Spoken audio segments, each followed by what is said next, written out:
All right, welcome back to another video. It's Sunday afternoon, pretty much at this time. Take it easy on the weekend. We still do chores. We have to do chores every day, but we still like to take it easy. So winter is here, and they're calling for some pretty cold weather. So we're just getting all the cows hunkered down for the cold weather. Now that the ground is frozen, we like to spread out the cows. We can soon we can take them off the cement pad, so we don't have to clean the cement pad every day. So we brought the feeders out and hay feeders, and now I just shredded. I brought a soya straw bale down. I didn't have enough, so I just shredded a hay bale. So this will give something nice and dry and a nice south sun, keep the calves dry and warm. We're also going to bring two windbreaks in to protect them from the north wind. It's important to keep the calves dry, especially this time when it's around like -2. They're still kind of wet, and then they get cold at night. So being wet and cold at night ultimately leads to pneumonia, so we want to try not to catch. Yeah, that should do it. So these are our water bowls. So they're not heated, but they don't freeze. So there's a big culvert, about a 3-foot culvert, standing upright, that goes down about 10 feet. And all the warm air from the ground comes up, and these balls here, the cows, when they come to drink, they push it down to get the water, and then it comes back up, so it keeps it from freezing. They still do freeze though. That's why we have these windbreaks, to cut the wind. But this one over here likes to freeze too a lot, so they're pretty good. They're pretty tough. Like any water bowl, it has its flaws, and they take a while to learn. We had a couple heifers before, they didn't know how to drink, and they got skinny real quick, but once they watch and learn, they figure it out after a while. I also gave some bedding to the bulls. They got some bedding.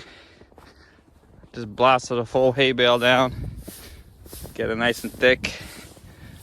Mr. Hereford likes that. Wherever he comes from, they must have done that before. And they get to eat some too, so we're feeding our bulls grass silage every second day and some hay, just because they need it, especially young guys, they need it. But that's all they do. They'll have this thing done in no time. They love it. Hey, Blackie, you gotta be careful with the young ones. We also have the Evil Mech. These, they gotta get the spray on Evil Mech soon.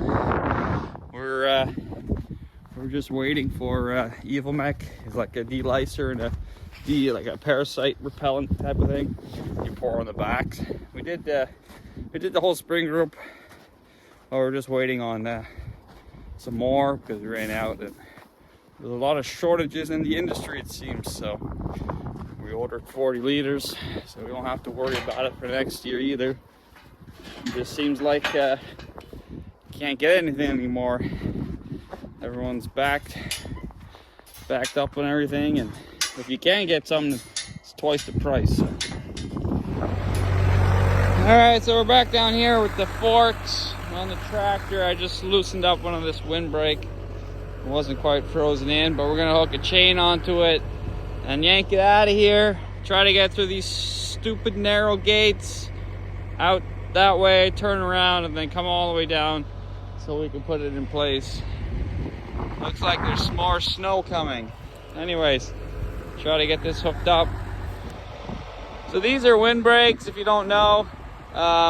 Basically what they do is they break the wind, they slow the wind down, so These cracks allow for the wind to pass through, but not as fast. If you were to have a solid wall, for example, the wind would kind of do one of these. It would kind of just come right over and probably build up a lot of snow right behind it. But with these, it cuts the wind so that the wind passes through it, but very slowly. And it's basically like night and day from coming in to passing out by. You can notice the wind picks up right away as soon as you leave it. So in situations where it's really cold and the wind picks up, you know, the wind chill factor can actually bring down the temperature a lot. So with these, you can save animals. Actually, you can save them from being really cold, and just kind of helps them out. So we got 2 of these. We like to put them in a V, so they kind of protects them a little bit better. All right, so that's kind of the idea. We just put the windbreak there. We're gonna have another one going like that.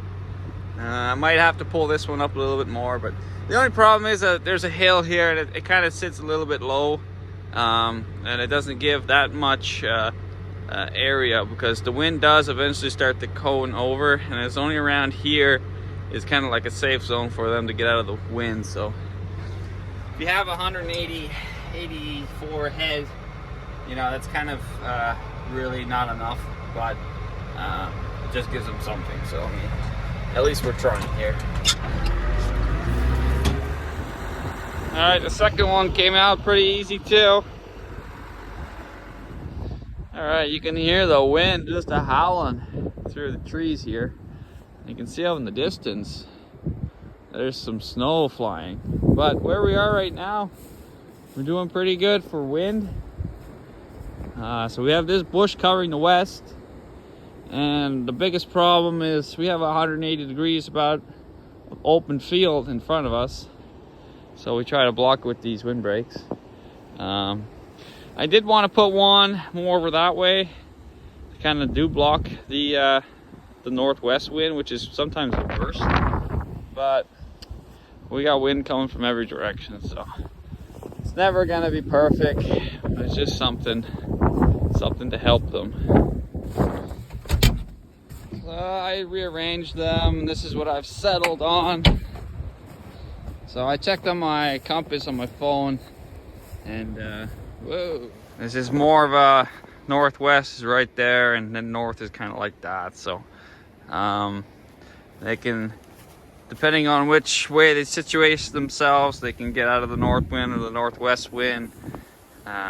Just the northeast isn't really covered, but they also have a 200-foot barn they hide behind, so if they go on the cement pad, they can get away from the east wind and bask in the south sun. Anyways, we just gotta move them over here. They don't really know they can come here yet. They're all kind of just at the end staring at me, wondering what I'm doing, so I'll push them over.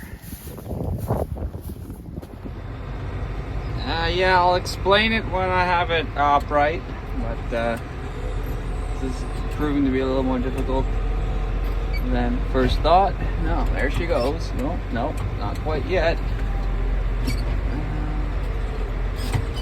So it's not supposed to be like this. It's supposed to be like a calf shelter, and the wind took it over, so just trying to flip it back.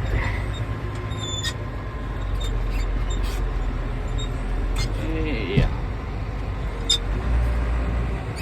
Well, yeah. Okay. Unfortunately, this is kind of scrapped. But this was, yeah, that's fucked.